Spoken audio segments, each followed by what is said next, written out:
So we are at 112 participants.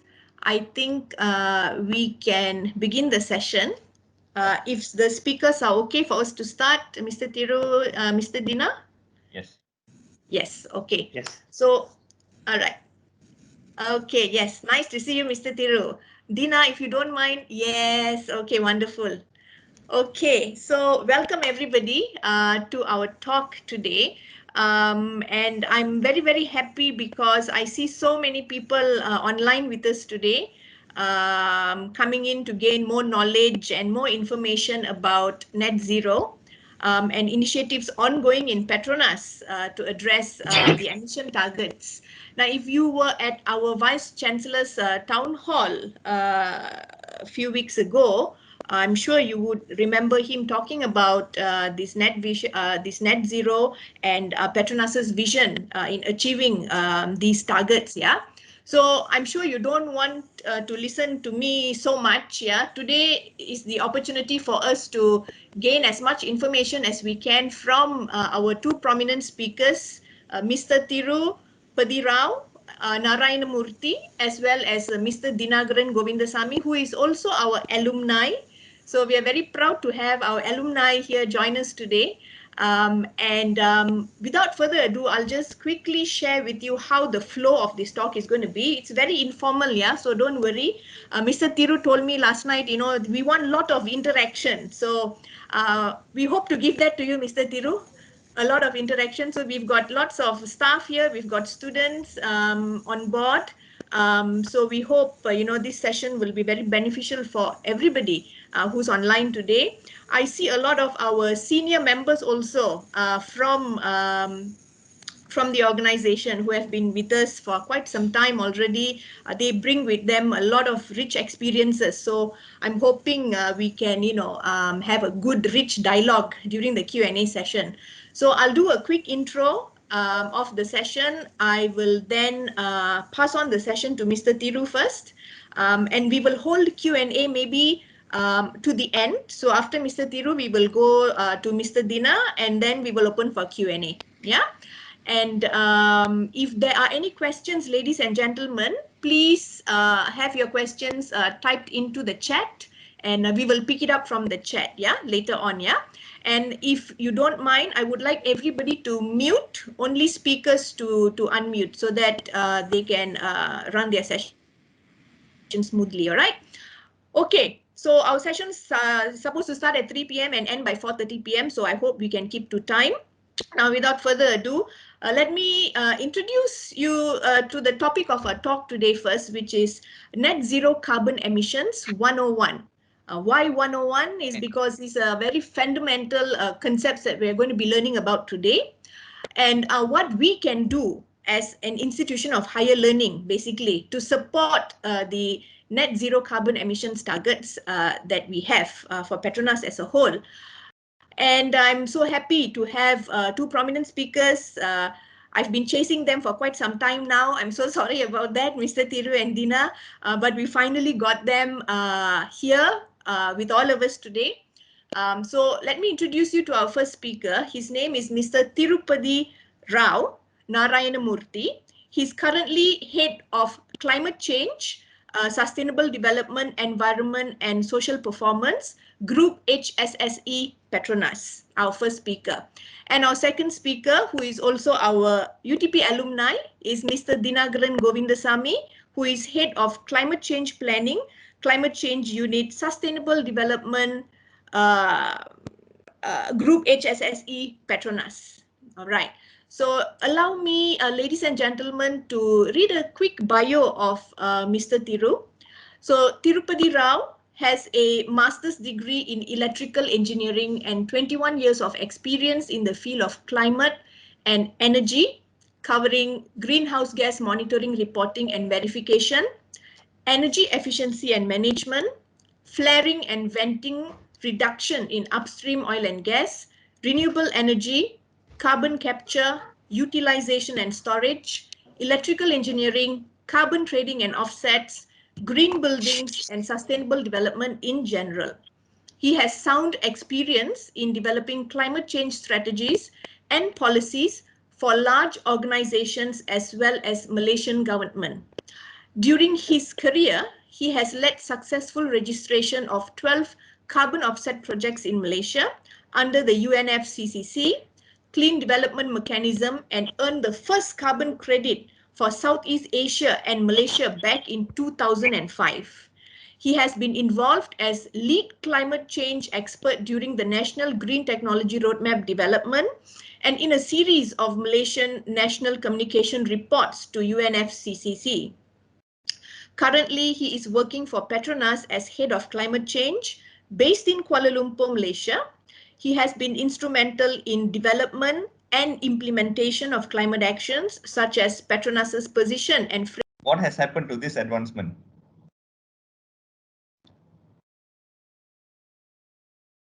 Anyone? We have vehicles post laju. Post laju, yes. Mudamai, Lazada.com, right? Shopee. What else? Emails, yes. And what you're doing now? Alibaba, yes. And what you're doing now? You're doing what? We're doing shopping, sir. I thought we are doing some video conferencing. So are we doing shopping? Multitasking, sir. Okay, Oh my God, you're doing shopping while hearing this. Okay. Great. Okay. So I think it has revolutionized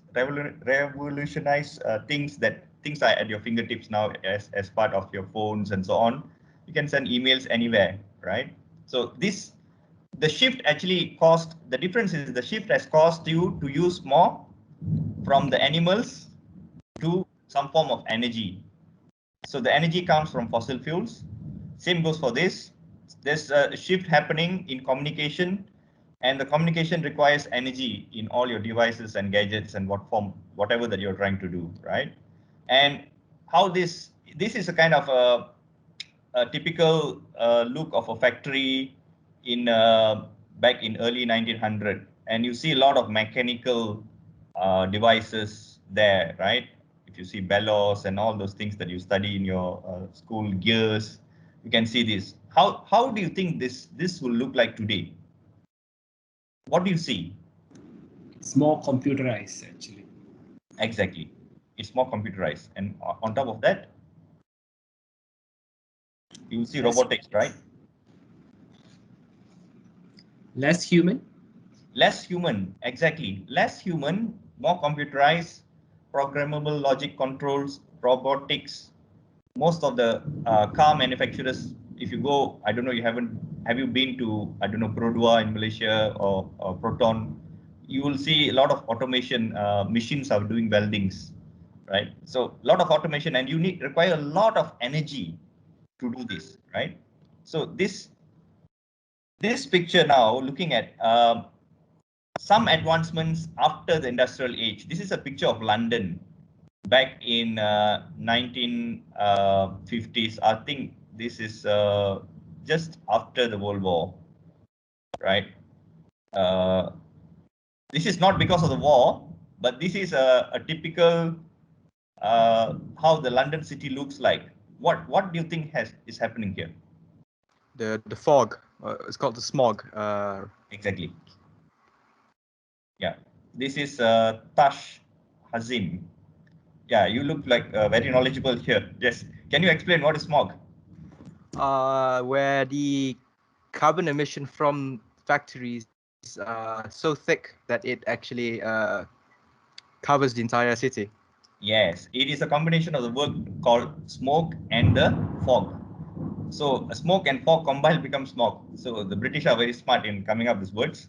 So this is smog, which is they have been using coal as the primary source of energy. Remember, the Industrial Revolution has caused you to use more energy. And the first form of energy that was readily available at that time was coal, not oil, not gas, not renewables, right? Coal was readily available. So the use of coal has caused a lot of environmental damage. And only after this, the first environmental law was enacted in London, just to address this kind of issues, right? That's where the environmental revolution actually started, right? So if you look into those, like what I mentioned just now, the transportation has made us to build highways, roads, more trucks, aeroplanes, high-speed jets, and so on. Then the Industrial Revolution has made a lot of environmental problems, and eventually we moved into robotics and more cleaner energy. We are looking for it, right? If you look into Abu Dhabi, the city was nothing back in 1970s, and today you can see high-rise buildings. And where is all this energy is coming from? So the energy is coming from, and the pigeon and going into the phone that I talked about, right? I'm just summarizing. So in this advancement of human advancements, right? What has happened is access to energy is crucial to accelerate human advancements, okay? Access to energy has been very critical. But however, the use of energy has caused the greenhouse gases. And the greenhouse gases are the carbon dioxide, methane, HFC, which is used in your refrigerants for aircon, SF6 in the switch gears of electrical switch gears, N2O as a product of combustion. Sorry, the O is supposed to be bigger, 2 is smaller. Those chemical engineers, sorry for that. Right, PFCs and so on, right? NF3. So these are the greenhouse gases. So the problem that we have identified along fast forward that we are seeing that the problem that we identified today is the human development need to be sustainable. It cannot create problems, right? So that's where the famous 3 rings that people talk about, the economic, social, and environment, or people, planet, and profit. These 3 things are the basic concepts came. Remember the London smog. After that, there was a great revolution in US using pesticides. And then there was a book from Rachel Carson, right? The book has caused the environmental revolution in the world. And that's where the US Environmental Protection Agency was actually established. And after that, they realized that we need to think about environment, we talk about development. And combined with the issues happened during the World War about protecting the human rights of people in the war, right? Those human rights guiding principles came out, and United Nations started to recognize. And combining all of this, that's where the concept of sustainable development was created back in 1980s during the Brundtland Commission. Why Brundtland? Brundtland is the name of the lady prime minister of Norway who chaired that commission to create the sustainable development theory. That's where first it was established. But along fast forward now 1980s, coming back from now, we have combined the 3 rings with another ring called governance from a corporate angle. Governance is also important. You need to govern both economic, social, and environmental activities as a corporations, as a Petronas, as UTP. Governance is becoming important. So the economic angle always being given from a financial reports of companies, but the environmental, social, and governance, the 3 other rings, right, is not given. The environment green, social blue, and the governance G. So that's why you call ESG. Environment, social, governance. This is where the reporting comes, because the economic was already there as a financial returns from the company, where you go and buy stock markets in Bursa Malaysia and invest in companies, and you start evaluate the economic development and GDP of the country. So if you combine all those things, they have actually packaged it in the 17 sustainable development goals. I'm very sure you have seen these goals, right? These colors and these color codes. So this is where the concept of sustainable development comes. And then it need to be sustainable from all these angles of economic, social, environment, and governance. It means no corruption, ethics, and so on, okay? Governance. So the problem here now is we know that the development need to be sustainable. So if you look into the earth is protected by a layer of carbon dioxide, which enables us to live on this earth. Otherwise, the earth will be too cold that we cannot live. It will become like Venus, that we cannot live in Venus because the temperatures are too cold. Venus, Mars, and any other planets. You go to Jupiter, Saturn, become too cold in Pluto and so on. So it has been helping us to sustain life on Earth. And what you heard about Ice Age and so on, right? I'll come back to that. So the increase in greenhouse gas emissions in the atmosphere, it has been causing the global temperature to rise and issue of climate change. I'm not going to go into details of the anomalies, but you see the cycles, right? You're talking about 300,000 years ago, 200,000 years ago and 100,000 years ago. And you see the peaks where the highest CO2 concentration was there, and that's where the global meltdown happened. If you have seen the cartoon Ice Age, you saw the meltdown happen. Those are the peaks where the meltdown happens roughly around 100,000 years once. 100,000 years, thousands of years. So that's where the global meltdown happens. Okay, so now we are actually at the industrial revolution here, and the greenhouse gas emissions has far exceeded from those historical ice core samples that they take and they analyze this in North Pole, right, and South Pole. So this is causing mass extinction of not only polar bear, it's also our own species here. We don't have some of the species that you used to have in terms of corals. Don't talk about tapir and tigers because not because of global warming. I think it's because people hunting the rhinos and tapir and also elephants in Borneo no more already. The drought is happening, causing food issues, migration due to flooding, extreme weather events like Hurricane Katrina and many other hurricanes, the coral bleaching having impact to supply of food to us, ecotourism, even protection of the coastal zones. Later, Dina will be talking about issues related to adaptation to that, right?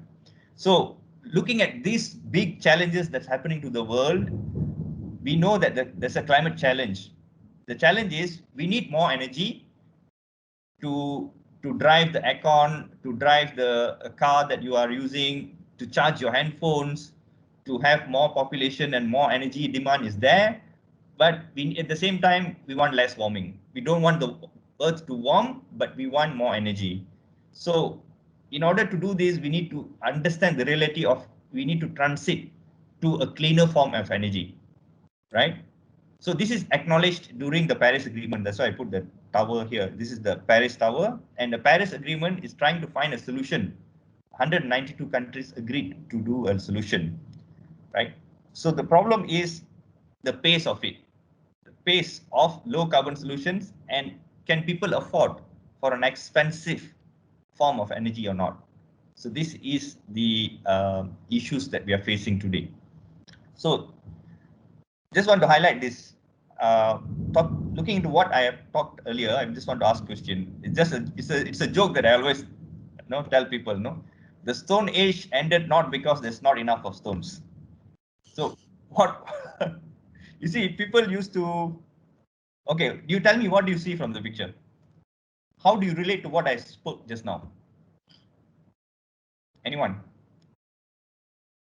Some thinking? Because I don't want to speak everything, right? Let you think. Hello? Yeah. Yeah, I think what you're trying to say is that the use of carbon dioxide today, or fossil fuel, let me put it that way, that's the main target. Yes. Could be ended not because it is depleting or something.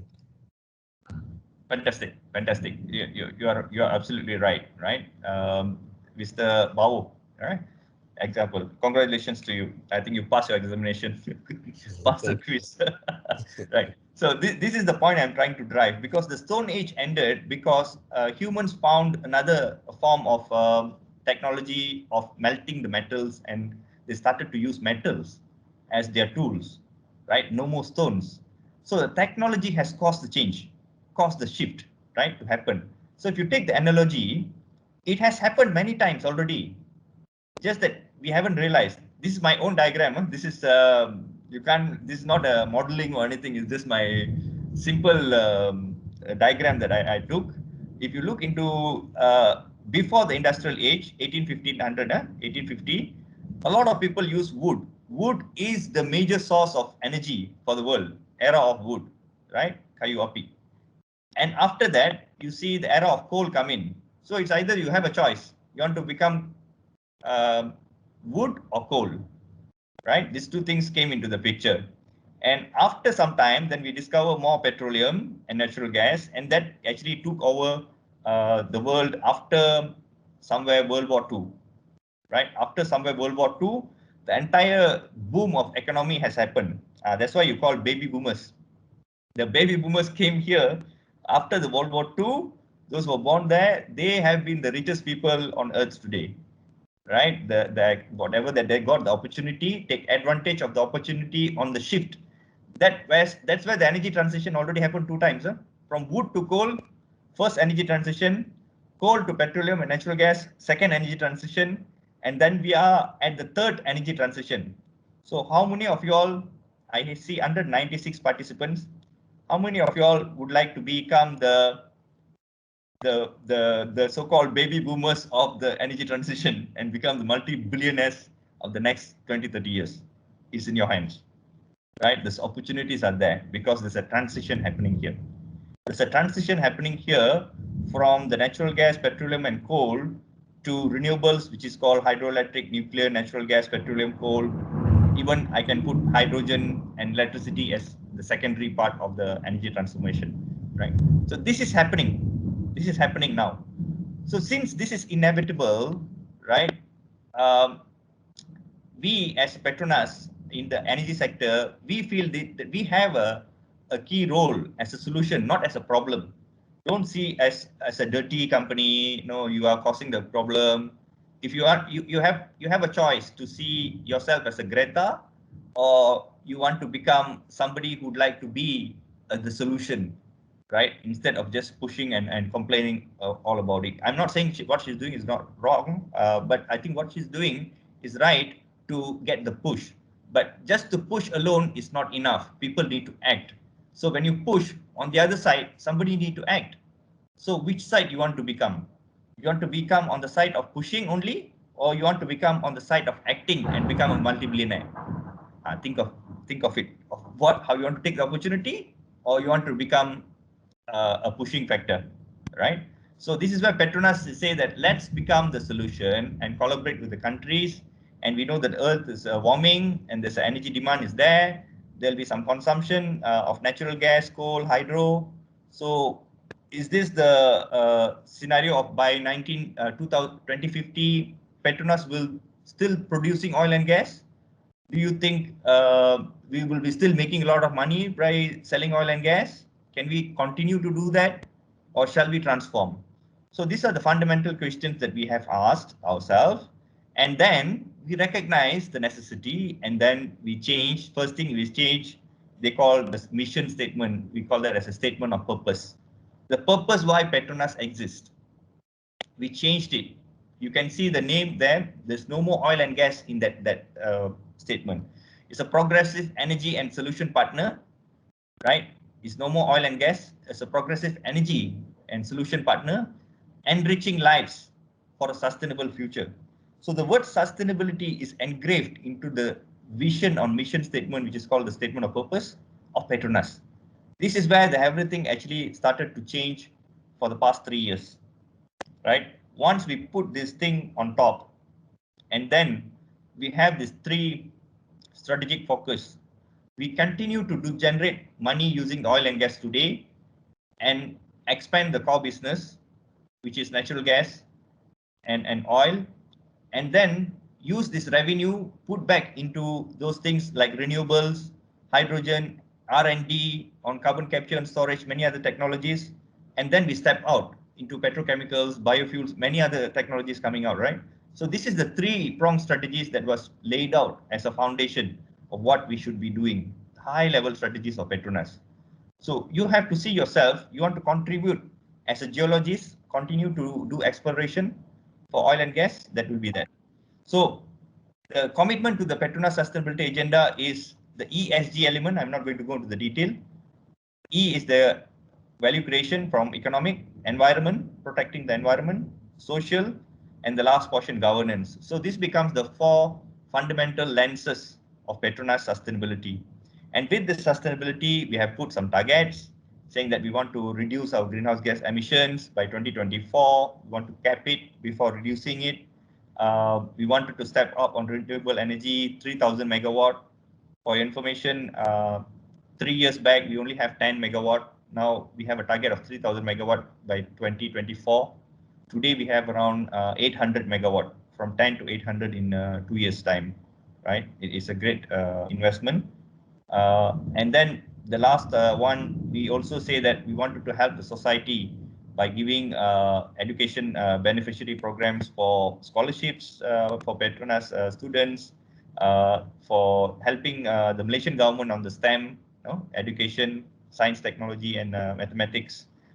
We are having some programs to enhance teachers in Malaysia. So a lot of things are happening here. Okay, so even though those are like short term, then we say that we need to pivot and change. Remember the transition, energy transition happening. It's inevitable. We need to make a move. So make a move to what? So we need to make a move. Let's anchor to the net zero carbon emissions.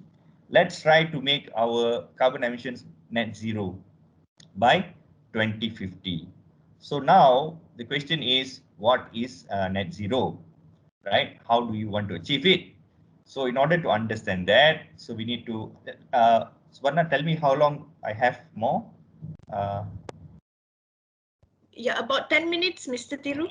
10 minutes, okay, fine. So what is the NZCE? It is actually balancing the remaining scope 1 and scope 2 greenhouse gas emissions from Petronas assets under operation control with carbon offsets. That means, it doesn't mean that zero. Net zero means it's there will be some emissions, which is called the direct and indirect emissions from, if you see the first box, the scope 1 we call is according to the international standards, we call scope 1, scope 2, scope 3. There's 3 different scopes. It's something like accounts. The scope 1 is where you are actually directly in control, like the stationary combustion, boilers, gas turbine generators, gas turbine compressors, the flaring and venting that's happening, the company-owned vehicles using petrol and diesel for mobile combustion, right, transport services, fugitive emissions which leaks without your knowledge from the valves and plungers and pipelines, and then some other process emissions. This is all something that's happening within the fence of the company. And then on top of that, you also import the electricity and steam from other people, like in Peninsular Malaysia, TNB, or any other utility in Sabah and Sarawak, or wherever in the world, right? You import, but you are not burning the fuel, but somebody else is burning the fuel for you. You are the demand side. Because you are demanding the energy, they are burning it. So you have a control. Example, you can choose to have normal light, or you can choose to have a LED light. So you can control the demand side. If you use lesser at the demand, the supply will also be lesser. So we are including this as a scope 2 energy. Any other things under the scope 3 is called those other indirect, other than energy. Example, you come to work, you use a car. That's scope 3. Example, somebody wanted to supply to you some chemicals to in the factory, or some raw materials. In order to produce those products, they have to use energy. So this, and not within your fence. So all those things are scope 3, which we didn't include for the moment. So for Petronas, for net zero is only about the scope 1 and scope 2. So the greenhouse gas emissions throughout the life cycle is excluded at the moment. We have to start somewhere, so we're starting with this. And then the emissions you minus with reductions. The reduction is where the technologies are coming in on energy efficiency. You have a role from all the engineering faculties. You have a role in looking into these kind of research areas in these reduction areas, right? Energy efficiency, optimization, modeling, using ICON, HYSYS, carbon capture utilization storage, modeling of the reservoir, how when you inject the CO2, how the CO2 moves, using 3D, 4D seismics, a lot of area of improvement and monitoring and technologies that we can look into it. The flaring and venting reductions, new technologies, gas to liquids, a lot of other chemical processes that you can look into, like methanization, using CO2, and then also renewable energy, looking into if you have low wind speeds, or can you increase the efficiency of the solar panels. A lot of research can be done on these areas, right? And besides these reductions, we can also look from the carbon offsets. That means those happening outside the organization. You can reduce within your fence. You can do a lot of things within your fence, but you can also do things outside that fence. Those are things are called offsets. Example, your customer is now using natural gas. You ask them to use hydrogen. Then you need to supply hydrogen. So Petronas can sell hydrogen, and then the customer will switch from natural gas to hydrogen. But the reduction is happening at the customer side, who's doing the shift. Another one is new plastic economy. We produce a lot of plastics. Most of plastics, we don't want it to end in the seas. So if you take back the plastics and put into circular economy, the plastics can be used back as a feedstocks to the petrochemical industry. So you guys have a role to look into the R&D and design of the plastics that can be recyclable. You know, the plastic bottle that we drink water, there are 3 different plastics there. So if you want to recycle that, you need to separate them, the cap, the plastic cover, the labeling, and the plastic itself. 3 different kinds of plastic. Not all 3 of them can be recycled. So we have a role for redesigning the plastic bottles that we use for mineral water, right? So these kind of things are revolutionary that we need to think about it. And the last portion is the nature-based solution. God has given us photosynthesis to absorb CO2 and make food, plants, and trees to grow. Why don't we just let them to do their job? Don't go and destroy the forest, right? Let's preserve and even plant them. So those things are coming from the forest angle. So this is how Petronas has been planning how to achieve net zero, right? And how do we do that? We have to draw the boundaries. I'm not going to go into the detail. I've explained this. And we are not looking into all the gases here. If you look at the right-hand side, the greenhouse gas, we are looking into CO2, methane, and N2O. These are the major greenhouse gases that we have in Petronas. The other 4 gases, HFCs, PFC, SF6, and NF3, they are almost not traceable, less than 0.01% of Petronas footprint. So no point focusing on those. Let's focus on the 99.99%, which is CO2, methane, and N2O. This is our focus today for the net zero and how we want to achieve it. There's 3 strategies.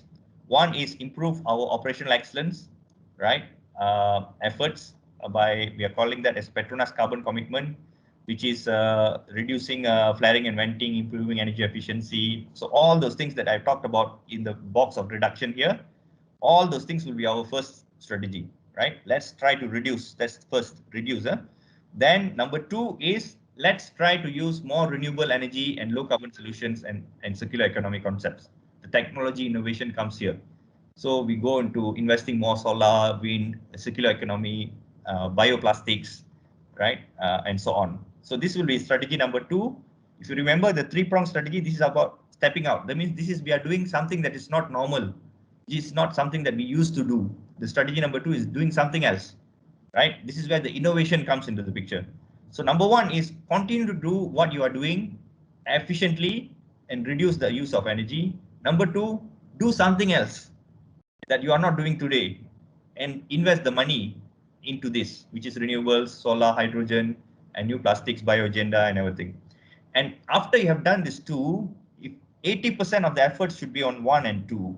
If you have done this and then you have still the balance, a little bit of emissions left, and that's where you use them to offset. That means let's go and protect the forests in Malaysia.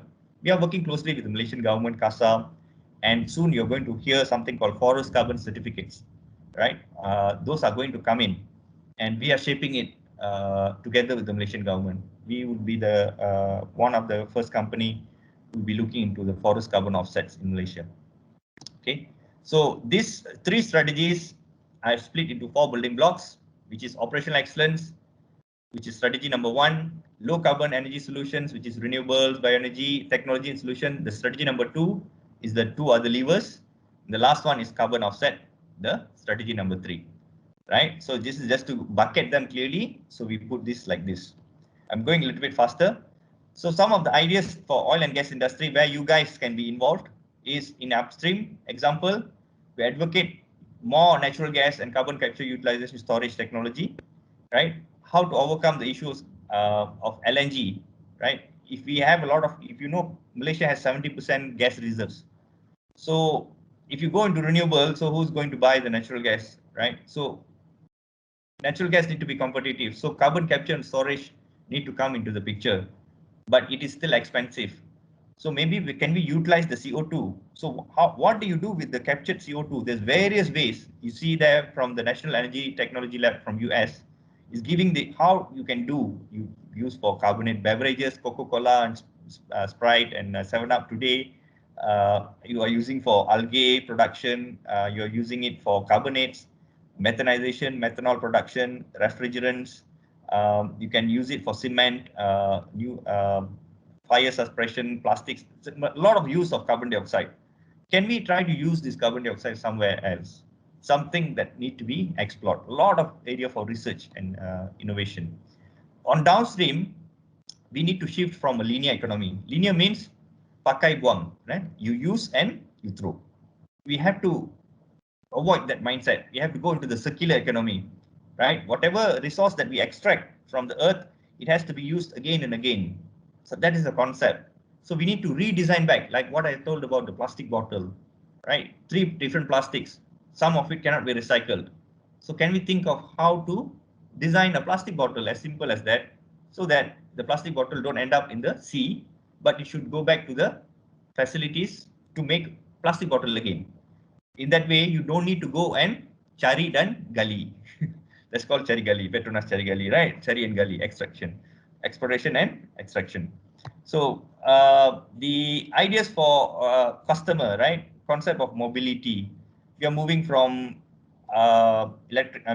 internal combustion engines to electric.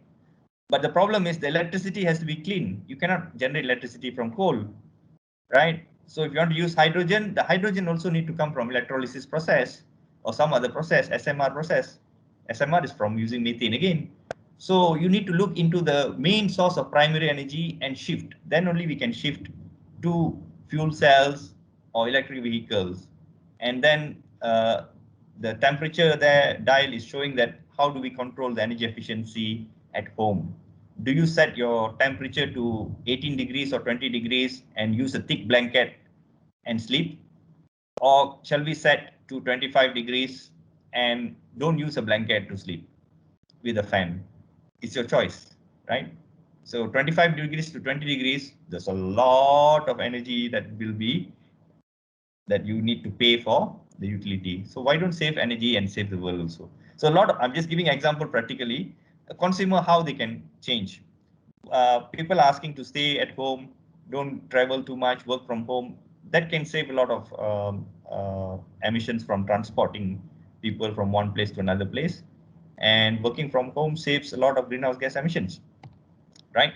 So I'll stop here. Together we can be part of the climate and energy solution. So there's a 2 different world. You as a young graduate, undergraduate now, the future is there. We have to choose the greener path, or the other side looks like a big desert there. But if you want to go towards the desert, you can see the opportunity to put a solar panel there. So, so choose the path wisely, but whichever path you choose, I think there's always opportunity, right? So I'll end my presentation here. Thank you very much. All right. Thank you so much, Mr. Thiru. So we can go on to our second speaker now, Mr. Dinagaran.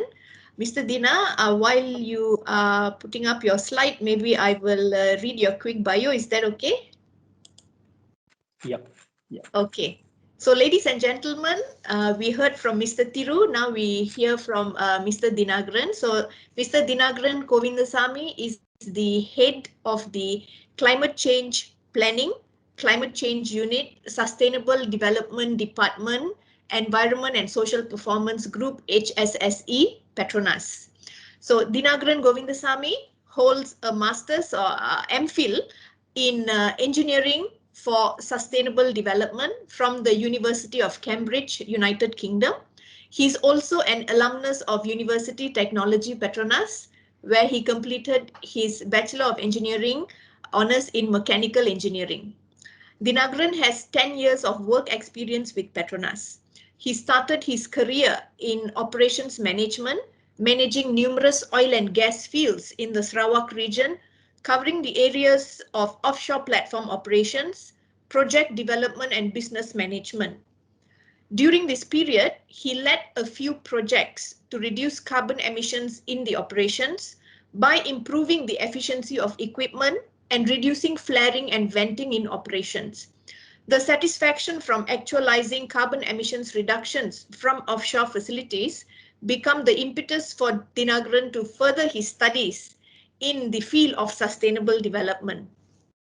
Upon completing his studies, he returned back to the organization and is now head of climate change planning in Petronas, overlooking the Petronas climate change risk management, Petronas adaptation plan, climate change capability development in Petronas, and external disclosures. So, Dina, the floor is yours, Dina. Thank you very much, Dr. Subarna.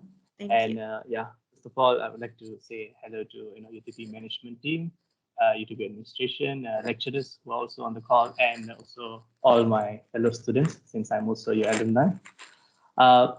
So I think Dr. Subarna gave an introduction of me. Just a brief one is that, so while I was working in Sarawak region, I did a lot of work in emission reduction. And that was actually all the policies that was being implemented by Mr. Tirupati while he was working in Group HSSE. So, by working in the ground, then I realized that, this is an area that I want to work on. And I joined Mr. Tirupati's team now.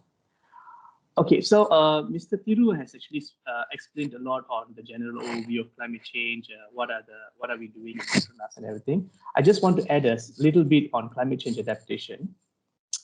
So for Petronas climate change, we have like a framework. We have carbon footprint, mitigation, and also there's an adaptation part of it. And the climate change adaptation is an area that doesn't get much focus. But recently, there's a lot of focus coming on it, and so that is the area that I'm going to be discussing. So, what is adaptation? Adaptation is the process of adjusting to current or expected climate change and its effect. So, we know that the impacts are coming, and we need to adapt and be prepared for it. Okay, I think you saw this diagram earlier with Mr. Thiru. So, I'm showing this again because I think we first have to acknowledge, while there are a lot of global cooperation that is in work to reduce the emissions and to limit the temperature increase globally, I think if we look at this, it clearly shows that current policies will still see the global temperature around 3 degrees C above pre-industrial time by the year 2100. If there are increased collaboration, then probably we would be able to get a bit lower at 2.1 degrees C, etc. So while we are also reducing, we need to understand that the temperature is going up. And United Nations, which is like an intergovernmental NGO bringing countries together to maintain peace and create the dialogues. Under United Nations, there's an arm, which is called IPCC, Intergovernmental Panel on Climate Change. This is the main arm that works on climate change related cooperation globally. This team came up with a report on climate change impact, adaptation, and vulnerability. So the reason I'm saying it is like, from the experts, let's look at what they are saying the risks are, the physical risks are from climate change. So firstly, the temperature is going to get warm. I mean, global warming, so it's going to get warm. We're going to experience extreme temperature. There's going to be a lot of drying trend, increased rain, snow cover, damaging cyclone. So sea level rise, I think that's one of the most prominent ones. Ocean acidification. I think the pH increase is minimal. The pH change is minimal. However, because pH is a logarithmic scale, we are looking at 20% increase in ocean acidification level. That is actually quite a lot. And then there's also going to be carbon dioxide fertilization. So based on the academic studies, we are going to be facing these impacts. So that is globally IPCC, which is an arm of United Nations. That's what they have said. So let's look at Malaysia. Will climate change affect Malaysia? I think recently there has been some talks on this, like, is Malaysia actually going to be affected? So let's not take my word for it. Let's look at what the Malaysian government has said. So the Malaysian government has prepared a paper, and they have showed that in the year 2100, there's going to be sea level rise at the areas that is marked here in blue. Okay, so if you all are actually planning to buy some beach house properties, probably it's something that you all should, look out and think about and everything. And this study is coming from the National Water Research Institute of Malaysia, which is called NAHRIM. Okay, so this on the sea level, right? I'm not going to go into all their different analysis. I'm just going to show a few. The second one is in the water stress index, which means how much of water supply do we have from the reservoirs in Malaysia. There are many areas that are becoming red, that are going to be having scarce water, and this is a risk that we will need to manage as well. And this is in Malaysia. Let's look at the news article. So this was in March 2021. So what it said is that, let me just show this place. So in Bayan Lepas, in the 30 years period, the temperature has gone up by 5.63 degrees Celsius. In Ipoh, I think that's very close to where most of you are. Maybe if it was not for MCO, you all will be nearer to UTP and also Ipoh, I guess. In the 20 years, it has came to 6.75 degrees. And in Johor Bahru, within 13 years, it's 7 degrees Celsius. And I think all of you all are thinking of installing an aircon, and rightfully because the temperature has been going up. But probably, let's look at managing the humidity. There's also a humidity setting in the aircon rather than the cold setting, because what we want is thermal comfort and not cold. Just look at something up on thermal comfort. So this is just a joke that I got. It's like, so those in the boat, they have already adapted to climate change. So there's a sea level rise. They say, oh, they've got adapted, so they don't need to regulate. I mean, it's a good joke, but I personally think that we need to balance, we need to regulate it, we need to reduce our emissions, but at the same time be realistic and adapt to the physical changes that are going to be coming due to climate change. Yeah, Dina, okay. I think yeah. I know the guy with the red color wine, no? I know the guy. Yeah, especially he has a yellow orangey hair. Yeah, the hairstyle. Quite hard to miss that. Okay. So I have explained what United Nations have saying globally. In Malaysia, what has impact? What are the impacts? Now let's look at oil and gas sector specifically. So in oil and gas sector, there's an organization called IPECA, which is International Petroleum Industry Environmental Conservation Association. So they have came out and said that there are, climate change is going to impact throughout the supply chain of an oil and gas in a company. So from the exploration side, we are going to see some subsidence of the land. Okay, from the production side, I was from the production side. My guys were stuck in offshore facilities for 5 days because of extreme weather, and we can't go and fetch them again. And there are cases where the production, the platform shuts down. We can't send people to bring the platform back alive because the weather's bad.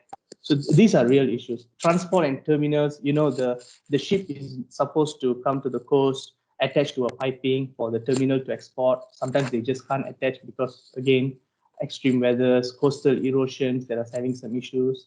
Pipeline, a lot of our pipeline are around the coast areas. So when the coast areas get eroded, the support that we have from pipeline subsides, therefore the pipeline bends down. This has, I think mechanical engineers a lot will understand that this causes a lot of stress to the piping, and yeah, that is an area that we need to look at. Refining and processing.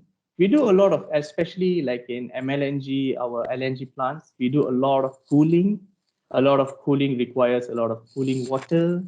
And where is the water coming from? If the water is warmer, then we're going to have some impacts on the heat exchangers, something you mechanical engineers should be looking at on how do we manage the efficiencies.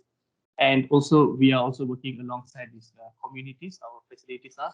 If there's any impact of water and everything, they will be impacted as well. So let's look at some examples. So a rig was actually ripped and dragged to the shore, to the beach because of Hurricane Katrina. And this has happened.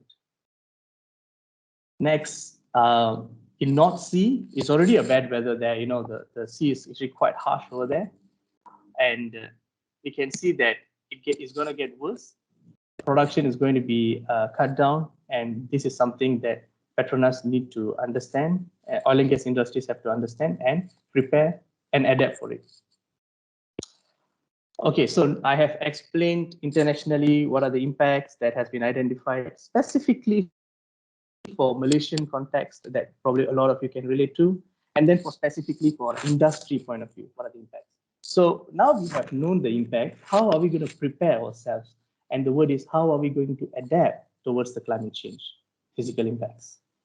So let's look at some examples of what has been done around the globe. So this is Thames River. So in Thames River is like Sungai Kelang. So, you know, Sungai Kelang goes through KL, Thames River goes to London. Okay, so when the sea level rises, the water will actually flow upstream and flood the Thames area near London, which will actually have a lot of impacts to the industries over there, to the housings over there, and that's going to have a lot of economic impact in those areas. So they had a very interesting solution. They call it the Thames River Barrier. So they have installed this barrier which opens and closes, and also it's able to underspill depending on how bad is the situation. So this is how they have adapted and prepared themselves for the climate change impact, for in this case is sea level rise. Another sea level rise issue is Rotterdam. So the Dutch are really good in managing water because Netherlands is generally under the sea level. So they are really, really good in this. If you can see the picture, it's actually quite clear. So they have the barrier is really open. When the sea level rises, the barrier closes. Quite a magnificent design and also quite a large scale design. It's expensive, but in case there is a sea level rise, the economic area, amount that they can save is actually quite substantial, which justifies the investment. Okay, so I've shown generally what's the impact of climate change globally, to Malaysia, to industry, and what are the things that are being done globally. So what are engineers and technologists can help in adapting to these changes? Let me just give a few examples, okay? So like in Malaysia, lighting frequency and intensity is a big issue, and climate change is just going to make it worse. And so some areas in Malaysia is highly prone to this, and oil and gas facilities are especially sensitive. I think from the university side, I think most studies are required on the design and usage of lightning arresters. I personally had to like go from one platform to another platform, a 5-hour boat journey, because one of the vents got fired and the whole plant shut down. So we have to be prepared for, we have to have a good design to manage these lightning hazards that are coming to us. Next one is on the sea level rise. A lot of oil and gas facilities are around the coast for simple reasons. You want to be able to export to tankers easily. So with the sea level rise, we can do 4 different kind of things. So the sea level is going to rise. We can accommodate, which means we want to just live with it. Or we can do some barriers to protect ourselves. Or we can do beach nourishment, add in a bit more soil and push the sea behind. Or we can say, you know what, we are just going to move our facilities slightly behind. So these are the different kind of adaptation strategies that you can do to manage the physical impacts of climate change. And yep, the another one is probably you all would know about the smart tunnel in KL. So smart tunnel is a really genius design where they have a early warning system. It actually shows that in case of there is a flood coming in, then they will transfer a tunnel which is used to drive cars into a stormwater drain. So these kind of creative designs, especially from engineers like you all, have to come up with this kind of creative designs which is able to solve 2 problems at the same time and also do it in a more economically smart manner. So yep, that's this thing. And finally, I want to share something on adaptation pathway. I think as what I shared earlier, there are many different kind of scenarios that are available. There could be, number one, significant collaboration between countries to reduce the temperature. We can limit it to 1.5 degrees C, which is excellent. Or we can see that, you know what, none of these are working and they are going up to 3 degrees C or even worse, 4 degrees C. So the impacts that are going to happen in these two scenarios are different at two different scales. So that is why this adaptation pathway is a concept that we all have to think of. So in this case, for example, so let's say your short-term measure is to install a sea level dive. But let's say later part you realize, oh, you know what, there's no international collaboration. We need to move it from this pathway. We made it, okay, you know what, now I'm going to do a planned retreat. Then subsequently, I go up to probably 2050. Then I realize, oh, you know what, this is not going to work. I'm going to come and do a dam or dive. The designs that it needs to go into work must be able to accommodate and adapt for future variability of how the impact of climate change is going to be. That is the kind of creativity that engineers need to come out with. Okay, this is going to be my final slide. So in general, since I'm addressing a lot of students here, you know, a lot of things that you all have to think of is disaster preparedness. Whatever designs you're doing, you need to think about early warning system. Probably there's a lot of IT students here. Digital twin is an area which is really booming. You know, you're going to use a digital twin in preparing your adaptation methods. How are you going to evacuate people and all? Engineering designs, you have to incorporate climate assumptions in design. Acidification, you must think the sea is going to become more acidic and incorporate it. Must have adaptive designs. They think of different way of installing pipeline support. Slightly just going to move a bit out of oil and gas, like, okay, sustainable manufacturing. So you need to reduce water usage. A lot of areas that I showed are going under water stress area. For you to make one jeans is 3,000 liters of water. We really need to rethink this whole manufacturing process for jeans and everything. So these where engineers need to be able to find new processes, new manufacturing methods to reduce the usage of water. I think Levi Strauss are already working on reducing 50%, but I think they can do more. I mean, a lot of us can do more. Finally, food and agriculture. We need to move agricultures to less water stress zone. We need to use crops which require less water. And finally, for drought, more effective reservoir management. So these are the different areas that I think as UTP students, you all can look out for and can bring solutions to. Thank you very much for your session. And Mr. Thiru, would you like to add something more for adaptation areas? No, fine. Let's take the question and answers. All right. Thank you so much, Dina, and also to Thiru for two very wonderful presentations. I think the information shared today, is so important to all of us at UTP because we are a community and we need to take a whole institution approach to addressing climate change and, playing our roles in addressing the targets that you have aptly shared with us. Just to share with you before we go into Q&A, the talk today has been organized by 4 entities in UTP at the moment. Yeah, so CITAL, Center for Excellence in Teaching and Learning. Secondly is the Institute for Self-Sustainable Buildings. Thirdly is the UTP Low Carbon Campus Task Force. And fourthly is the UTP Eco Project. Now, there's a reason behind why we joined forces to, run this talk today. It's because we want to bring in rich voices of not only management, but also the voices of our students. So UTP Eco Project is a student-led, task force that we have, had since the year 2017 we launched. We have done a few projects on campus like Skip the Straw, and then MCO came in, but it's okay. We will revive, initiatives again. So students play a very important role. Now, CITAL comes into the picture, Center for Excellence in Teaching and Learning, curriculum. What can we do with our curriculum in engineering, in technology, in business? how can our lecturers incorporate elements related to climate change education, or education for sustainable development for that matter? How can we infuse this within teaching and learning, or even assessment? We have a few modules that our students need to take, compulsory modules, elective modules.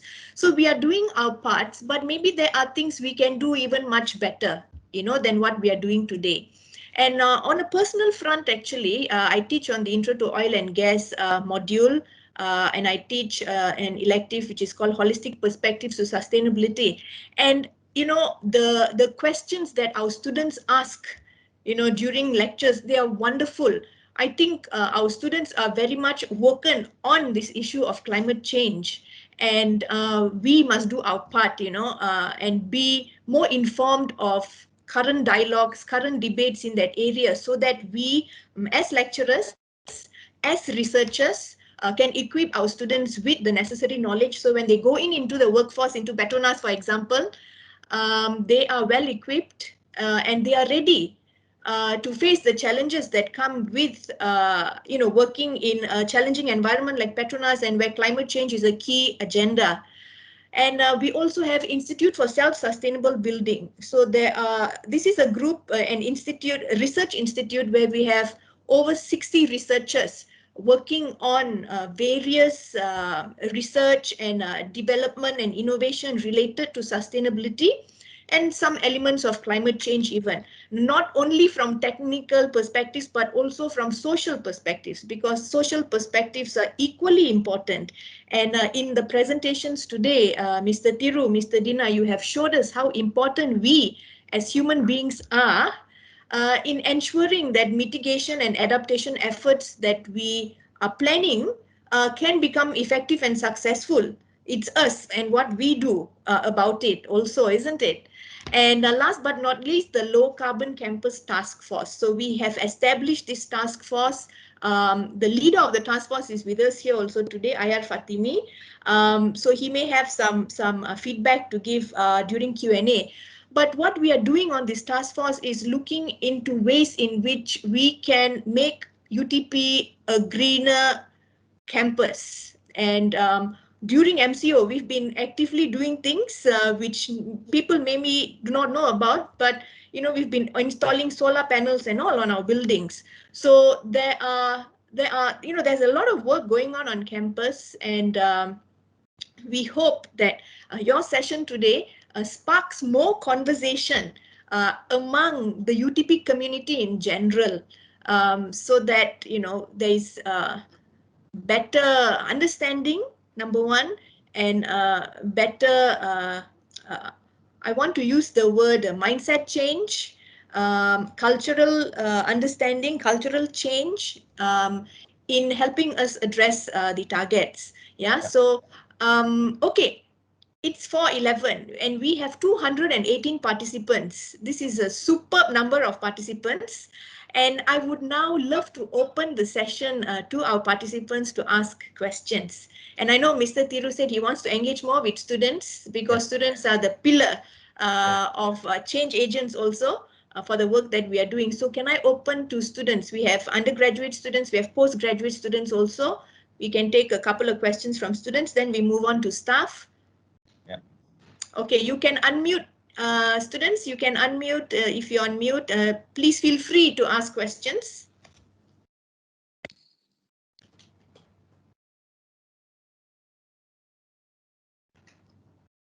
Wow, no questions, guys. No questions. Okay, no questions, going once, going twice. None. Either. Okay, ada kah? Ada kah? Because if you don't have questions, it's a little bit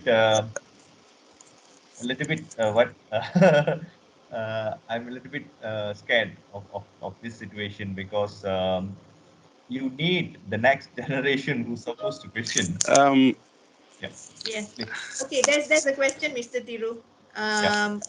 Okay, it's from Tash again. All right. If we as consumers were to reduce our carbon footprint, would it make any changes at all?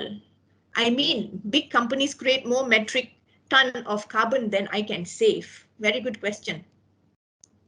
Yeah, I think it's a good question. It's about if everybody thinks in that mindset, right? That's very difficult to address this problem, because this is where the fundamental problems of climate change has been debated for 20 years because of this, right?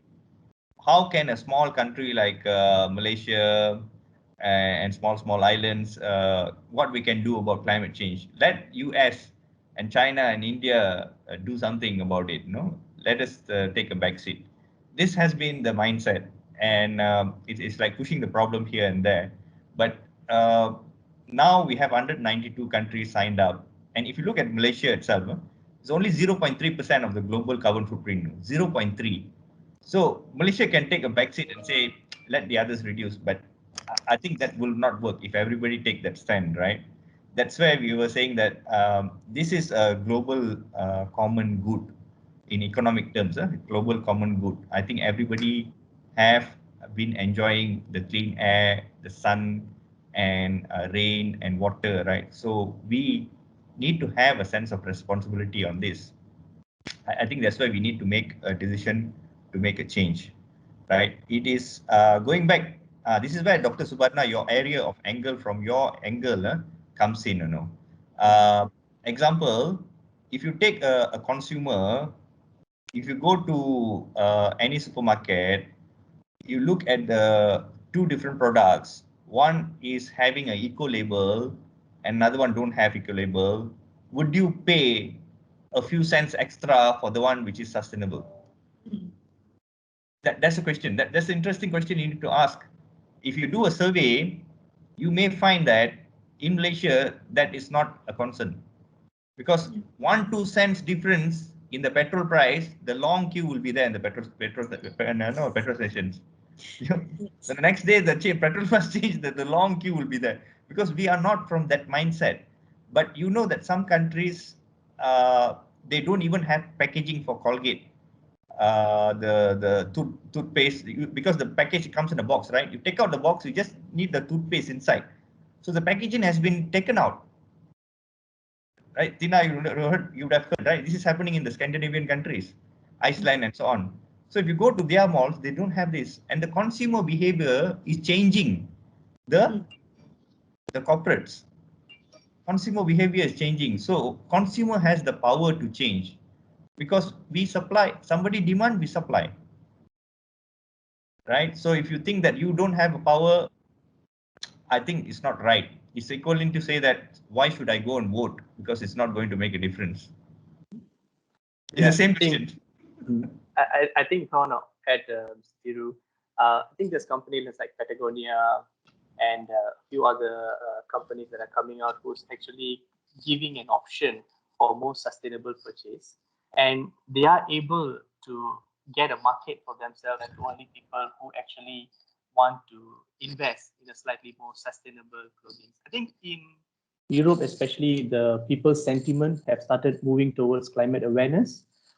If it was like if Greta said it's one person, what can I do? She wouldn't have been able to create that momentum that she's creating. I think every one of your people and every conversation that you all are having will have the ripple effect, and behavior change is important to drive towards climate change management. There's another question here about Peruvian taxes. Yes. It's coming from, I think, 1920s. The economics talking about externalities, right? Those are, because I'm doing my PhD on carbon taxes, that's why I know Peruvian. Yeah. Right. So I'm electrical engineer anyway, but this is practically putting a price on externality. Example, if those who are a little bit of lecture, what is externality? Is like cigarette smoking is good or bad. So everybody knows that it is bad. It's going to cause you a health problem, and then it's going to cause a big bill to the government, loss of resource capital. Capital times labor, that's the economics works like. So loss of labor, productivity, and everything. So it's a big cost to the GDP in economy. So instead of losing that, they try to correct the problem of people smoking a lot. They put a tax. So that tax is actually to correct the externality of the market of people smoking a lot. So that they don't want people to smoke a lot. So how much it has an impact on changing people's behavior, that's called elasticity in the economic terms. That's a different question, right? So how much impact it has, it may have an impact to a certain extent, right? Depends on the elasticity of product. So similarly, greenhouse gas emissions is caused by the fossil fuel use. So the idea is, and that's causing the negative externality of global warming. So if you wanted to correct this negative externality, you need to put a price on carbon. So how do you put a price on carbon? There's two ways. One, you impose a tax. Second, you can do emission trading, cap and trade system. There's two different ways. And both these ways are not implemented in Malaysia at the moment. But there is a price on electricity that you use. You might not call it as a tax. You call that as a renewable energy fund inside your electricity bill. If you take your electricity bill and you see, there'll be a 1% charge on top of the bill that you're paying. If you're paying 100 ringgit, actually 0.01% or something. I think, yeah, 0.1%, not 1%. So that amount is going to a renewable energy fund to fund for people who are putting solar panels on their rooftop. That is called the feed-in tariff last time. And after that, under the net energy metering today. So you say, is there a tax? Tax per se? No, it's not called a carbon tax, but it is coming in a different form. Right? So there is a price that we are paying, but not in the form of tax. But there's a push towards having a tax. Right. Okay, next question. By IR Fatimi, who's leading our low carbon campus initiative at UTP. So we invent solutions to reduce carbon footprint, like installing solar PV. But at the same time, we create problems in disposing the PV module in future. So are we really ready to have a sustainable solution? Okay, so which of the better devil that you want to choose? Exactly. Right. So that's why people try to think from a life cycle angle. Exactly, Dr. Fatimi. So that's why you have to think everything from a life cycle angle. And life cycle is a discipline not only thinking from a climate change angle alone, because life cycle is also about water, eutrophication. Practically, you're looking from not from the life cycle of economic impact, but also from the human health, human and society, right? Environment and society, both this angle impact of this particular activity that we are doing from a life cycle. That is life cycle thinking. But today we are just talking from solar panels angle. So I think it's not only solar panels. The lifetime of solar panels could be close to 20 years. An inverter could be around 10 years. The batteries could be shorter than 10 years if you have a battery systems, right? So like in Malaysia, we don't have battery systems. It's all the grid, connected to the grid. So what is better? Continue to use coal and natural gas and petrol in the power plants to produce the energy, or for the next 20 years, you use the same solar panel with 1% drop in the efficiency. So if you compare these two, of course, life cycle carbon footprint of a solar panel is insignificant compared to the impact of coal. Is going out of the screen now. My hand is going out of the screen. So this is where we have to choose the better of two devils. You remember the three circles: economic, environment, and social. Anything that we do, you cannot avoid impacting the environment, for sure, right? For sure, anything you want to build a house, you want to do anything that you do from the Stone Age that we see in, right? They have been keep killing animals and using it for the skin, for the houses and everything. So can you ask them to become vegetarians at the time?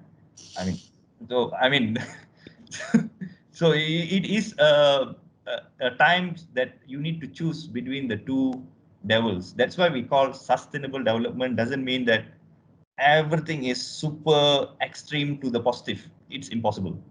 Correct. It's impossible. Wonderful. So that's why the balance need to be, you need to compromise on the resources, you need to compromise on the economics, or you need to compromise on the society. The balance you need to strike, right? Absolutely. Okay, now the questions are coming in a lot now. Okay, so the next question is, given that renewable sources provide only a small percentage of our energy and that nuclear power is so expensive, what can we realistically do to get off fossil fuels as soon as possible? I think, yeah, yep. So, I think this is a challenging question that I think a lot of the nations. I think Mr. Thiru, yesterday watching the IEA's pathway for net zero. I think a lot of organizations are trying to come for an answer, and there's a lot of pathways. But one thing that we need to think about is, I want to talk about just transition here. We can really accelerate the pathway to reduce fossil fuel usage, but it is going to come at an impact of higher energy price, which will immediately translate to every product price be increasing, and therefore the livelihood of those who are below the poverty line, they will be impacted.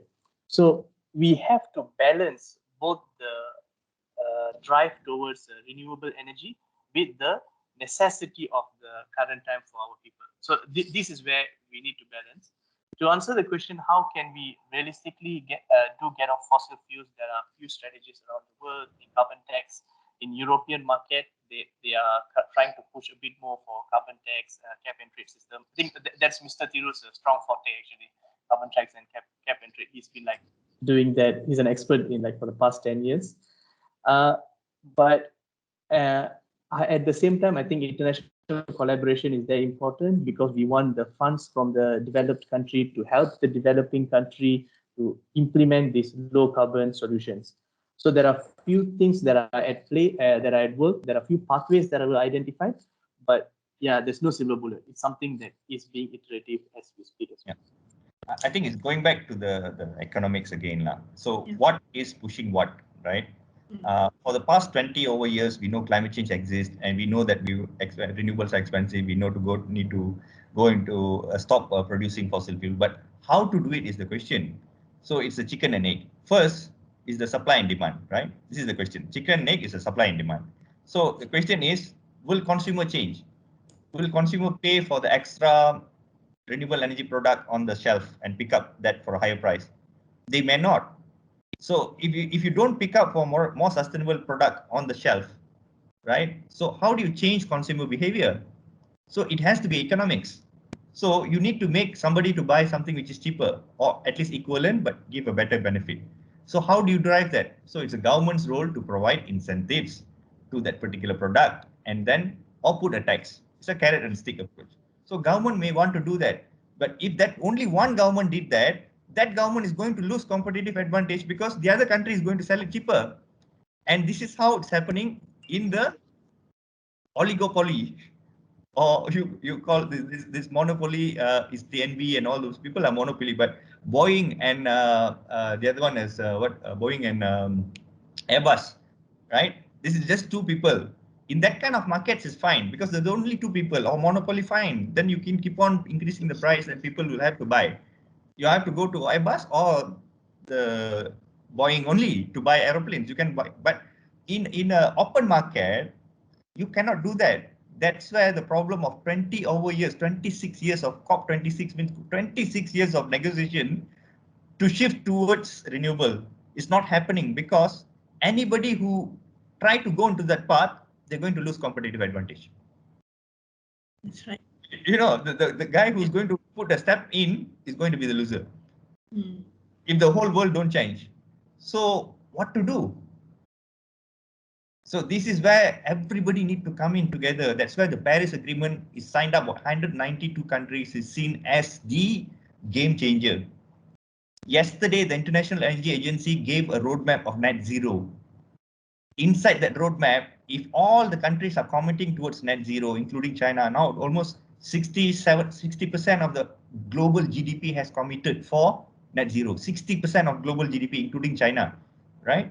Which is the largest emitter of the world. If they committed, that means they want to phase out fossil fuel. If they phase out fossil fuel, what's going to happen? They're not going to buy fossil fuel, right? So what's going to happen to the price of fossil fuel? Less demand. Naturally, the price is going to drop. When the price is dropping, because less demand, price is dropping, what happened to the supply? supply will dwindle. So International Energy Agency is telling 75% loss of revenue to the fossil fuel industry by 2050. 75, no. So you guys, 195 people here, what is your future? What is your future? Is this oil and gas? So if oil and gas company continue to do what they are doing, they are going to lose 70.5%, not only the companies, the countries, Middle East, the OPEC countries, they will not be significant anymore. I think this is a big question. Please watch the International Energy Agency Net Zero Pathway. I don't want to dwell too much into the question, but that question itself, like, we can talk for days. Okay, I think I'll just pick out 3 more questions, and because it's already almost 4:30, can we keep you a little bit longer? Can. Okay, all right. So next question is from Mufaro Chitsa. So she says, how can local policies be utilized to help expedite these climate adaptation initiatives? Local policies, Dina, you want to take, but quickly, you have the NADMA, right? National Disaster Management Center. Those are the existing ones that you can capitalize. If you look into the Rancangan Malaysia ke-11, now 12, they always have some allocation for flood mitigation and so on. So local policies are there, but we are not prepared for the worst by 2050. Example, simple thing. You want to design a drain, you will design a drain in civil engineering for 100 years return period of a storm. That is not sufficient anymore. If you look into other companies or the other countries, they are designing for 1,000-year return period. Right. So those kind of things need to change in the engineering, like JKR. Right. And also Petronas building platforms. We are changing those standards. Dina, you want to add on? Yeah, so I think there's a lot of things that state government are doing. Mainly, like they need to bring, like example, like Petronas. We are in like areas like Bintulu or Miri, and we actually want to do a lot of these flood map studies and all. Tina, we lost you. Tina, we lost you. Lost. Cannot hear. Cannot hear. Cannot hear. You're not on mute, but we cannot hear. But maybe you can type the question or answer while Dina is trying to correct his. We cannot hear. Somebody is raising up their hand. Maybe they are. Yeah. Okay. Let me. Okay, hang on.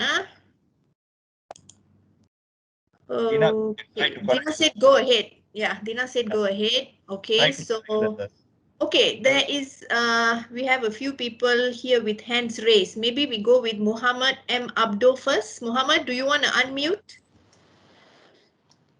and pose your question? Muhammad, if you're still here. Yes. Okay, go ahead. Thank you very much for this topic, because this topic is I think is like national security one, and it's a planet security topic. Yeah. Because I was in industry before for 30 years, just to join UTB, and I realized that when I teach a course of principle of stratigraphy, I add couple of lecture about mass extinction. And that we expected, scientifically, we expected number 6, mass extinction number 6. We have 5 mass extinctions during the Earth's history.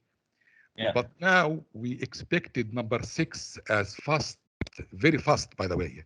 This one evidenced by the diversity, the food chain, and everything changed, And the first 5 mass extinction is the reason is could be volcanic, could be meteorites. But number 6, it's by our hand, human. Yeah. And it's very dangerous one, And if I'm not mistaken, I remember there is a conference in 2016 in Paris about climate change, And when I read about this one, I realized that there is the between scientists and the business.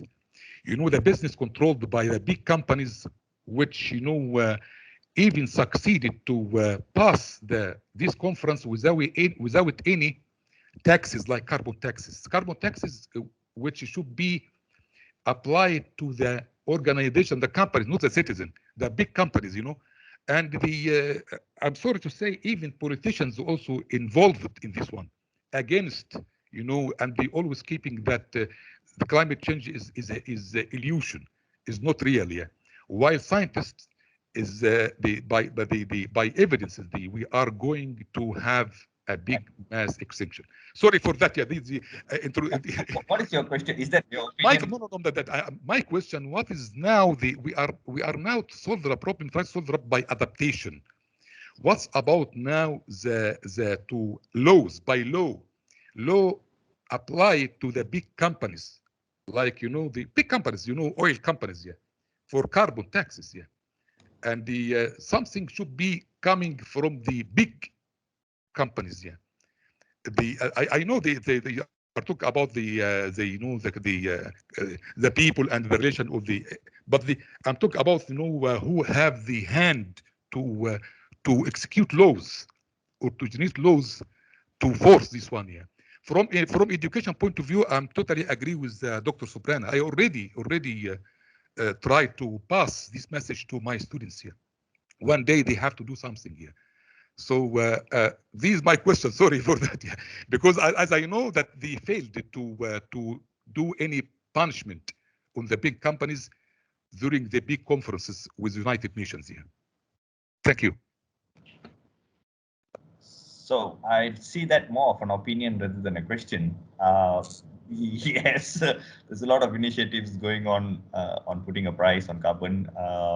You can read from the Stern economics finding, and then William Nordhaus have been talking about from 1970s. I think Dr. Subarna, I would let's take that question the next round because Sure. that will take another hour to answer that. Okay, next talk then. Okay, do we have time for maybe just 2 more questions? Can. I think I don't mind. Going a little bit over time if. Yeah. Okay. It's next question. Yeah, is digitalization. Yeah. So we know Petronas is going into digitalization. It's an area that we are also looking into very closely through our research endeavors here in UTP. So now this question is, digitalization is transforming all aspects of our life, including various industries and businesses. Electronic waste indirectly contributes to carbon footprint and climate change. Is this part of the movement in Petronas agenda? I think, sorry just now for the technical glitch. So in terms of digitalization, I think digitalization is one of the foundation that we are working on to reduce our emissions. So we do not want to have a lot of people working on the platform, a lot of transport. We want to bring equipments in, we want to bring robots in for our operations. This will minimally improve using the term operation excellence. But at the same time, I think digitalization works for our carbon emission reduction because we have very good clarity on what's actually happening offshore in all our operations. We have a very wide operations. We need the data to be coming in fast, and based on the data we can get the experts to actually give in opinion very fast and to get things moving. So this is how digitalization is going to help in the next immediate future that we are working on. I think the word digitalization sometimes is overused, right? It means simple things like you are just taking out the human activities and just making it more digital, automated, right? So that's why the digitalization, if you think that is digitalization, I think that's called automation, right? So that's automation. So where the actual word of digitalization comes in is in use of artificial intelligence and big data and Internet of Things. If you look into what Tina was telling about digital twins, right? I think you guys need to explore this concept. This is where the AI and all those things are coming in, right? And that will shape the frontier of how we do things. I don't know what you all getting what I'm saying, because if I really want to explain into examples, that will be taking a lot more time. But yes, digitalization is happening, but we are only starting at more of the looking into the historical of historical analytics, we are looking into predictive. We have not ventured into prescriptive, right? If you look into the digitalization journey, if I separate into three, the concept-wise, we have not went into the prescriptive. Yes, we are looking into the predictive areas. Yeah. Carry on. Okay, next question. What makes a greater impact in helping to achieve sustainable development? Is it educating consumers to consume daily needs like electricity and food as efficiently as possible to reduce wastage, or encouraging companies to focus on renewable energy? Yeah, so if we're talking about digital, the answer cannot be digital. It cannot be yes or no. I think we need both. The answer has to be on the fuzzy logic. Both. Dina. Yeah, so I think it's something that both kind of synergistically should work.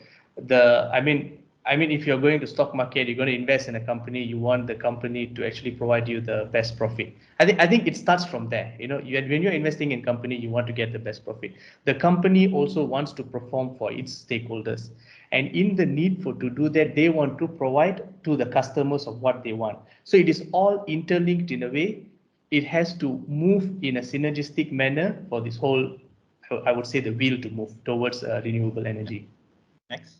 Okay, we have Bavo here with his hand raised. Yes. So Bavo, can you please unmute and pose your question, please? Please be brief about the question because we are going in a rapid mode now. Yeah. Bavo, are you still there, Bavo? Yeah, let's take the next question. Okay, Bavo is not here.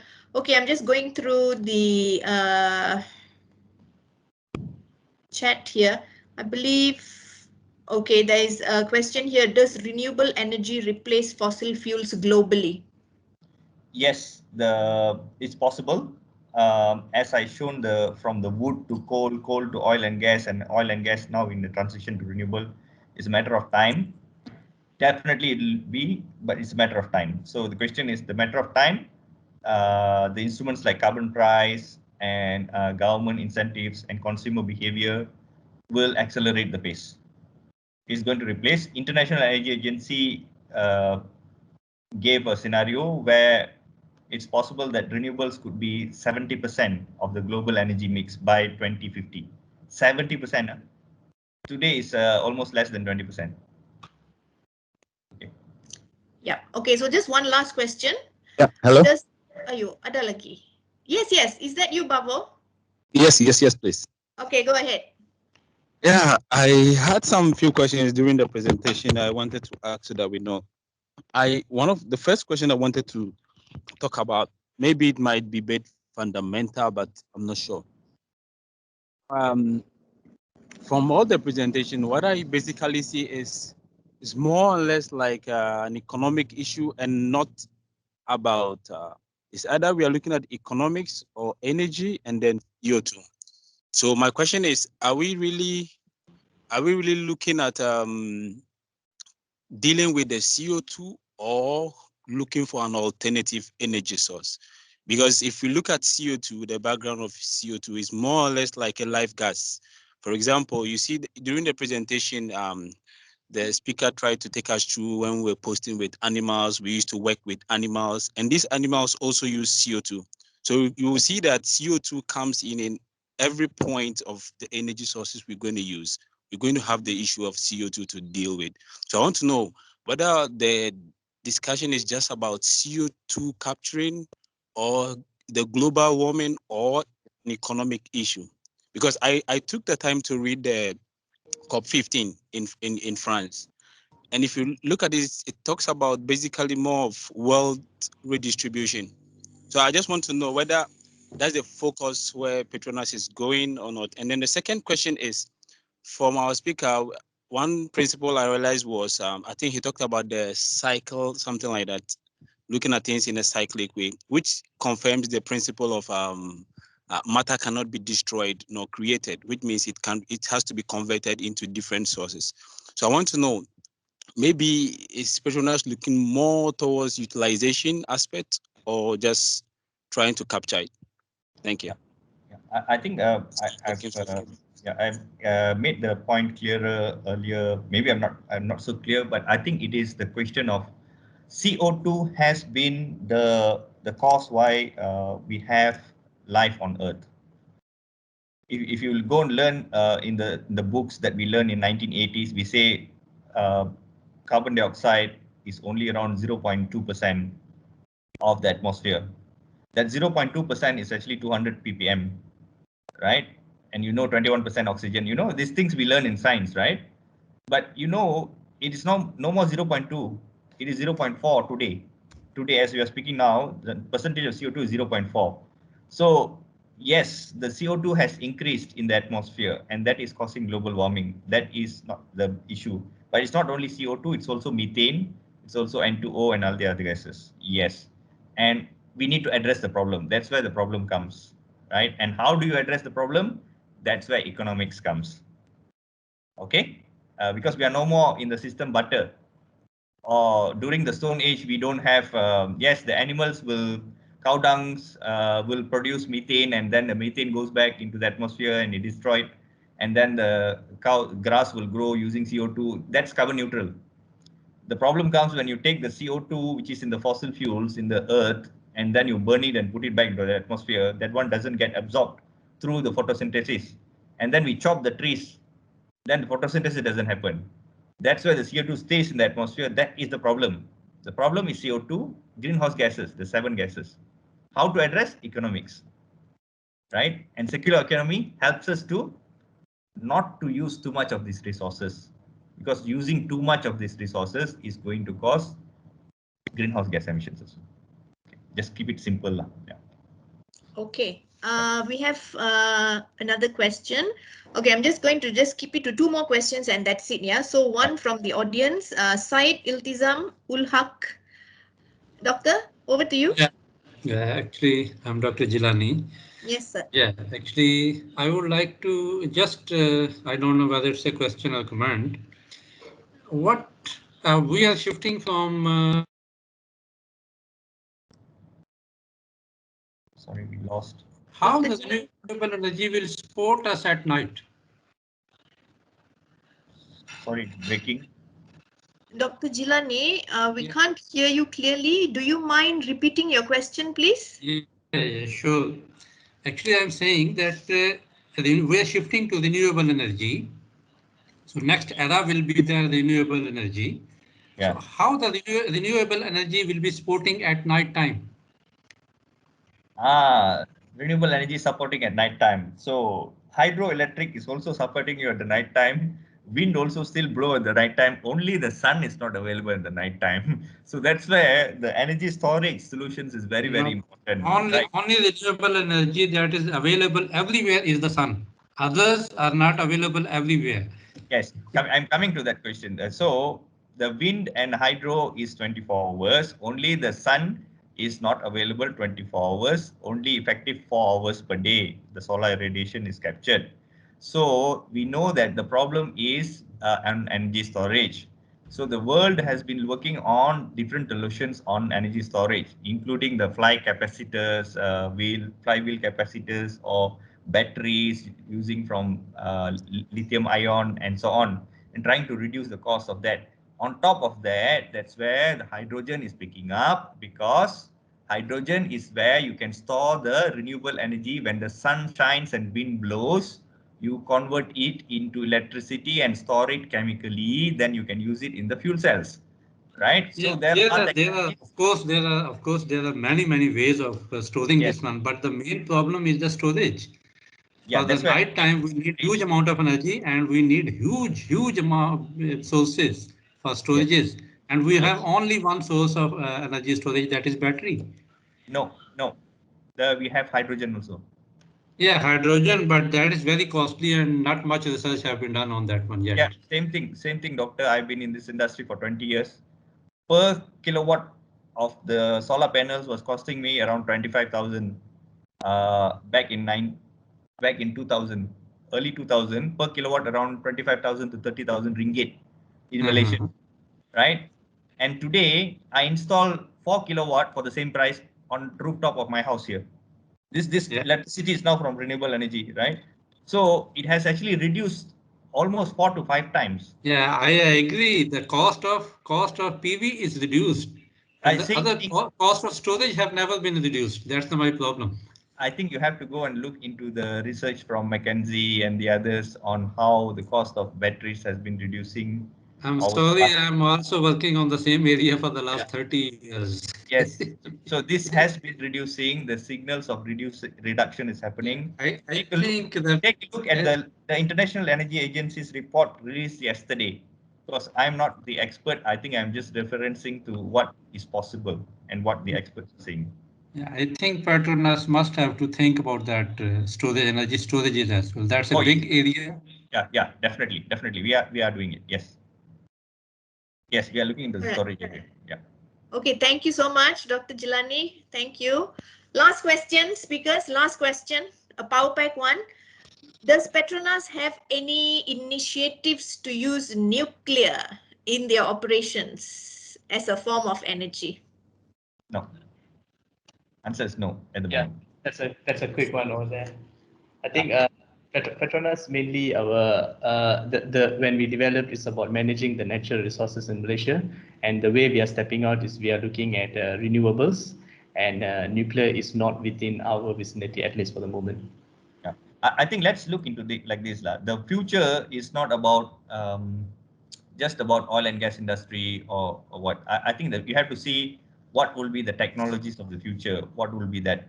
The future looks like it's going to be electricity. Okay, whether you have enough batteries or you have enough wind or solar or hydrogen, everything will turn into electricity. That is the future. So now, however you are preparing yourself, right? The solutions to get to net zero, according to the International Energy Agency, 50% of the solutions is already there today, and they're economical, and that can be done. Okay, with the carbon price or whatever it is, it can be done. But another 50% of the solutions to go to net zero doesn't exist. It doesn't exist today at economical value, like what Prof. Jilani was talking about. So the need for the educational institution is to look into this innovation, whether it to be a fundamental science or it is about applying this and commercializing it and working with the industries to do that. So this is where the balanced 50% of the opportunities are there to make you into another Henry Ford, to make you into another Elon Musk, or you tell me what is your name in the next 50 years, 20 years. That is the name that I want to say. I want to say your name. It's 154 people. Yeah. Thank you. Thank you, Mr. Thiru. Mr. Dina, some closing from you as well. Yeah, I think there needs to be a lot of shift in mindset and the way I personally believe, the way we approach a problem, the way we think about solutions has to change. We cannot use the conventional method, and try to feed it forward. We have to envision a different future. It's going to be energy-based future, and then think in a different manner on how bringing the solutions. So yeah, I think that's where we need to be heading. All right. Thank you so much, Mr. Thiru. Thank you so much, Mr. Dina. I'm so sorry, we've gone 20 minutes over the time limit, but you've been very patient with us, so we appreciate that a lot. I think this conversation, has been so interesting, and I see maybe another 2 or 3 other separate sessions also to discuss a lot of the issues brought up by our audience today. And I want to just highlight that some of the tough questions that came out today are actually from our students. Tash is actually from UTP Eco Project. Yeah, so I'm so proud that our students are able to, think very critically about these issues, and it's really very good to see this. And I hope that this session also has given, our lecturers, our staff, our admin staff.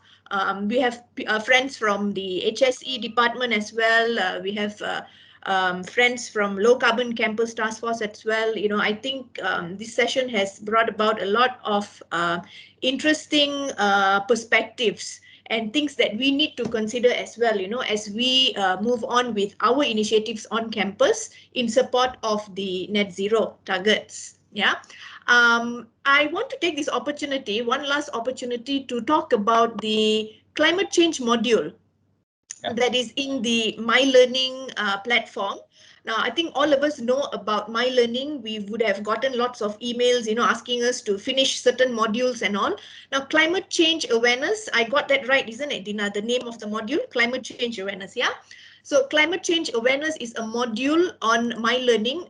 Now, HR has not assigned this to us, but I would highly recommend you to go into My Learning and do this module. I've already gone in. I've not done the quiz yet. You need to get 80% to pass, right? So please do this module. It's very, very informative. It gives us a big picture of what's happening globally, and it also talks about organizational efforts towards net zero. So with this, I'd like to fold this talk today. I think it has been a very, very exciting and very, very engaging session. Thanks to Mr. Thiru and thanks to Mr. Dina for being with us today and, helping us understand this much, much better from Petronas's perspective even, yeah. So, ladies and gentlemen, we have some ongoing work going on with the climate change unit in Petronas, a group of us from Institute for Self-Sustainable Building and also from the Low Carbon Campus Task Force. So please feel free to get in touch. You can get in touch with me if you have any further feedback you want to do. And we will be launching a university-wide survey, in fact, very soon on climate change for UTP. So we will have some data to look at as well, and we will share the data with everybody when the survey is done and it's tabulated. Yeah. So thank you again very much. Thank you so much, and hope to be able to have similar conversations again in the future with both of you, Mr. Thiru and Mr. Dina. And in the meantime, audiences, if you have any further feedback or if you want a copy of this talk today, we will provide it to you. Sital will be sending you the link to the recording soon. Okay, so with that, thank you so much. Stay safe. I hear an MCO, a full lockdown is coming soon. So please do take care and get your vaccination if you have not registered. All right. Thank you. Thank you. Thank you very much for the opportunity to UTP, Dr. Subarna and the rest. Thank you. We are excited to have another session if you want to on panel rather than, yeah. Thank you. Thank you. Thank you so much. All right. Take care. Yeah. Take care. Bye.